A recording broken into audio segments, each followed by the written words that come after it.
नमस्ते, मैं डॉक्टर प्रशांत कुमार हूं और जैसा कि आप सभी लोग जानते हैं कि इस समय पूरा विश्व कोविड-19 नाम की महामारी से परेशान है और लॉकडाउन में भी है। कई देश लॉकडाउन में हैं।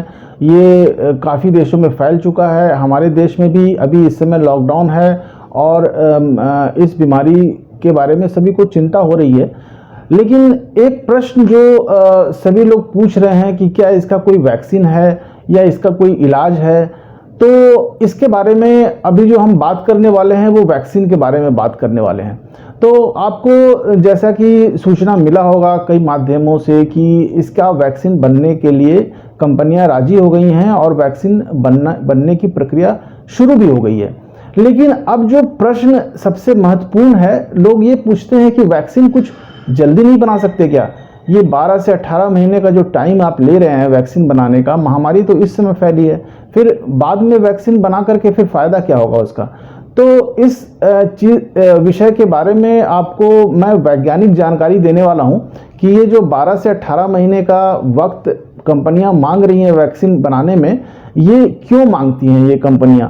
वैक्सीन बनाने में ऐसी कौन सी प्रक्रिया है जिसमें 12 से 18 महीने का वक्त लेकर के चलना पड़ता है? तो देखिए, सबसे पहले आप ये समझिए कि ये वैक्सीन होता क्या है। वैक्सीन आमतौर पे एक ऐसा सब्सटेंस होता है जिसमें कि जो कीटाणु है जो बीमारी पैदा कर रहा है उसके कुछ अंश हों, या तो जैसे सरफेस की प्रोटीन हो, ताकि ऐसी चीज जब हमारे शरीर में जाए तो उस वैक्सीन से वो बीमारी तो नहीं होगी, लेकिन उसकी इम्यूनिटी डेवलप हो जाएगी, रोग अनुरोधक क्षमता डेवलप हो जाएगी, इम्यूनिटी डेवलप हो जाएगी।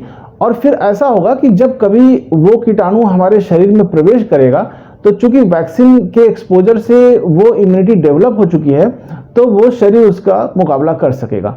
तो आमतौर पे आपको पता होगा कि कई वैक्सीन आपने भी लगवाए होंगे, जैसे पोलियो का वैक्सीन होता है, टेटनस का वैक्सीन होता है, इन्फ्लुएंजा का वैक्सीन होता है, फ्लू का वैक्सीन होता है। कई तरह के वैक्सीन मार्केट में आते हैं और हम लोग अक्सर लगवाते हैं और उससे हमें फ़ायदा भी होता है, वो बीमारी हमें नहीं होती है। तो अब इस समय कोरोना वायरस कोविड-19 जो बीमारी है, इसकी वैक्सीन की जब बात हो रही है तो जो भी वैक्सीन बनाने वाली कंपनियां हैं वो बोल रही हैं कि हमें वैक्सीन बनाने में पूरी क्षमता है, हम बना सकते हैं, लेकिन वो इसके लिए 12 से 18 महीने का समय मांग रहे हैं। तो इस समय आप इस बात को समझिए कि ये 12 से 18 महीने का जो समय वो मांग रहे हैं, वो क्यों मांग रहे हैं और इसकी क्या ज़रूरत है। तो आप बस इस बात को समझिए कि वैक्सीन बनाने की प्रक्रिया होती क्या है, बस आपको ये बात समझ में आ जाएगी कि ये 12 से 18 महीने का जो वो समय मांग रहे हैं वो बिल्कुल जेन्युइन है, वाजिब है। देखिए, वैक्सीन बनाने के लिए सबसे पहले किसी भी कीटाणु से जो हमें बीमारी पैदा कर रहा है तो उसकी स्टडी की जाती है कि उसका क्या स्ट्रक्चर है, वो किस तरह का कीटाणु है, उसमें कौन से ऐसे कंपोनेंट हैं जो बीमारी पैदा करने में उस कीटाणु को मदद कर रहे हैं। जैसे कि इस कोविड-19 नाम की बीमारी में SARS-CoV-2 जो कीटाणु है, इसके एस प्रोटीन, जो सरफेस पे जो प्रोटीन है, वो एस प्रोटीन एक ACE2 रिसेप्टर से बाइंड करके फेफड़े में जा करके एक बीमारी पैदा करता है जिसको निमोनिया कहते हैं। तो अब हमें ये पता चल चुका है कि ये इसका जीनोमिक स्ट्रक्चर क्या है SARS-CoV-2 का, और उसके सरफेस पे जो प्रोटीन है वो या तो मैट्रिक्स के प्रोटीन हो या सरफेस के प्रोटीन हो, उसके बारे में हमें पता चल चुका है। तो अब वैक्सीन बनाना तो बिल्कुल आसान है, बना सकते हैं। अब हमें करना क्या होता है, जब हम वैक्सीन बनाने की इस प्रक्रिया में जाते हैं तो सबसे पहले हमें एक एनिमल मॉडल को सिलेक्ट करना पड़ता है।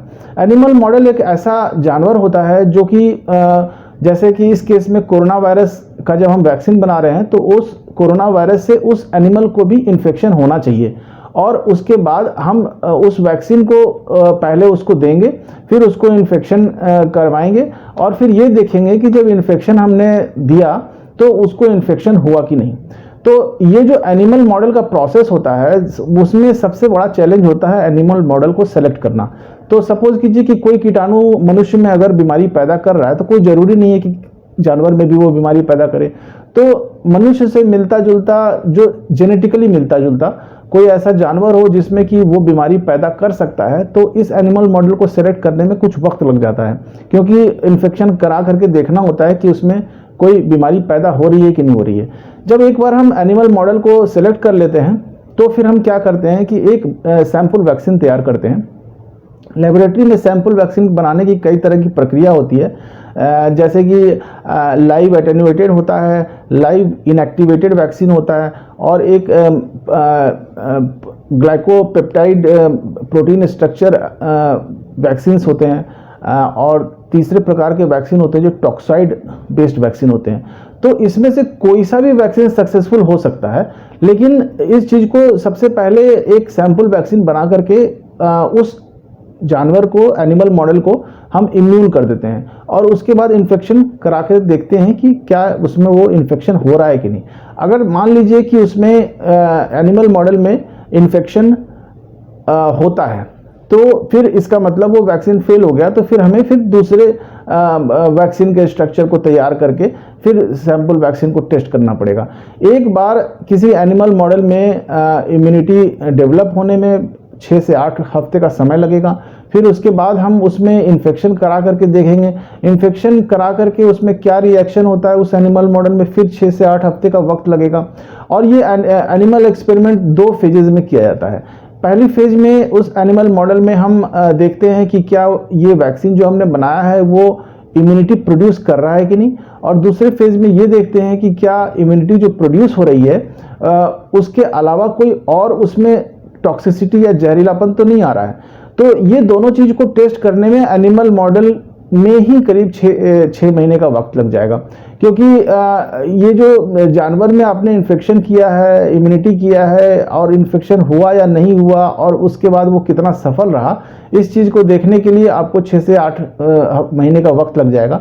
फिर जब एनिमल एक्सपेरिमेंट पास हो जाएगा तो फिर हम उसको ह्यूमन एक्सपेरिमेंट के लिए तैयार कर लेंगे।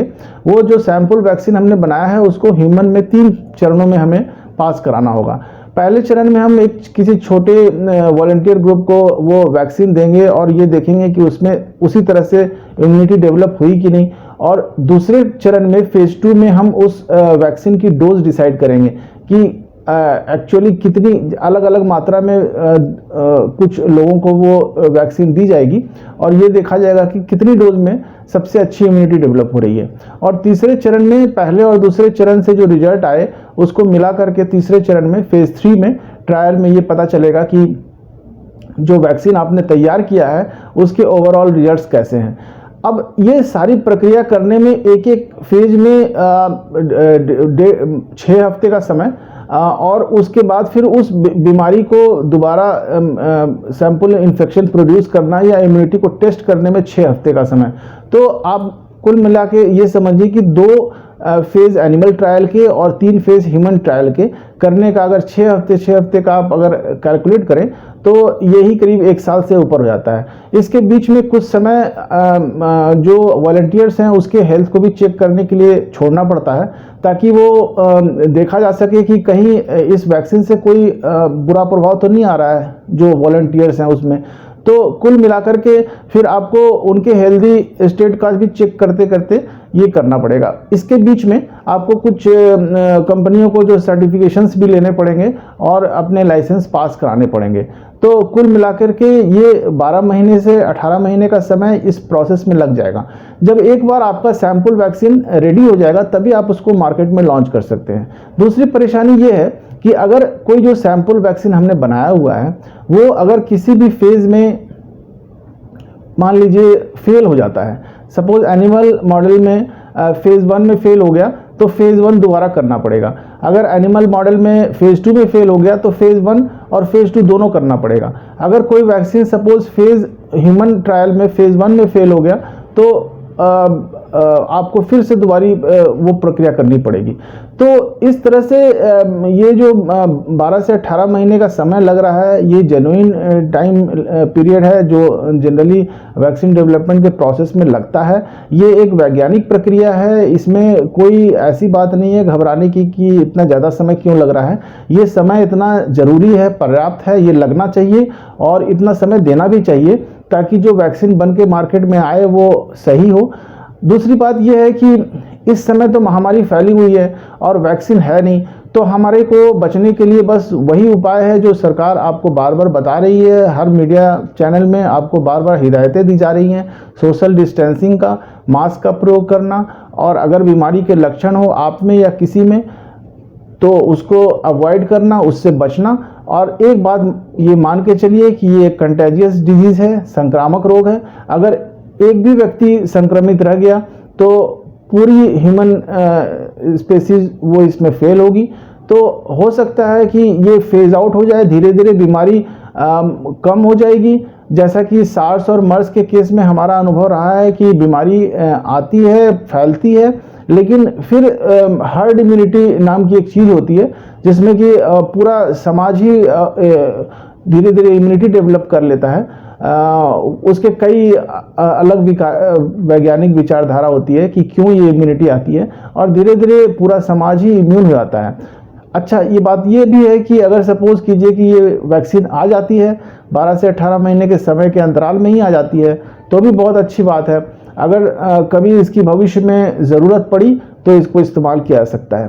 एक प्रश्न का और मैं उत्तर दे दूं, अभी तक हमने कोरोना वायरस के बारे में कोई भी वैक्सीन पास्ट में नहीं बनाया है। जो सार्स था और मर्स था वो भी कोरोना वायरस से ही हुआ था, बट वो बीमारियां इतनी जल्दी फेज आउट हो गई कि उनकी वैक्सीन बनाने की फेज 1 ट्रायल के दौरान ही बीमारी ही खत्म हो गई, तो वैक्सीन बनाने की ज़रूरत नहीं पड़ी। लेकिन इस बार सारी कंपनियों ने कमर कस लिया है कि इस बार तो वैक्सीन बना के ही दम लेना है, और इसका फ़ायदा भी मिलेगा। इससे फ़ायदा ये मिलेगा कि अगर कोरोना वायरस का वैक्सीन हम एक बार बना लेते हैं, इस सारी प्रक्रिया से हम लोग गुजर जाते हैं, तो कभी अगर भगवान न करे ऐसी कोई नौबत आई कि भविष्य में कोरोना वायरस से कोई दोबारा संक्रमण होता है, तो इस समय जो इकट्ठा की गई वैज्ञानिक जानकारी है वो हमारे काम आएगी। और हो सकता है उस समय यही जो प्रोसेस इस समय हम लोग कर रहे हैं, ये सारा उस समय हमें बचाने में मदद करेगा। धन्यवाद।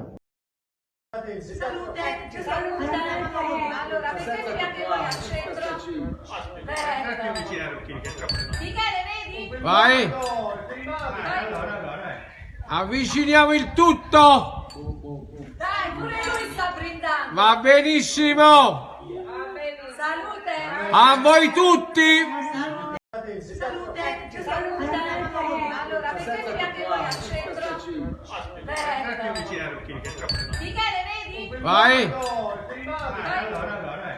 avviciniamo il tutto. Dai, pure lui sta brindando. Va benissimo. Salute. A voi tutti.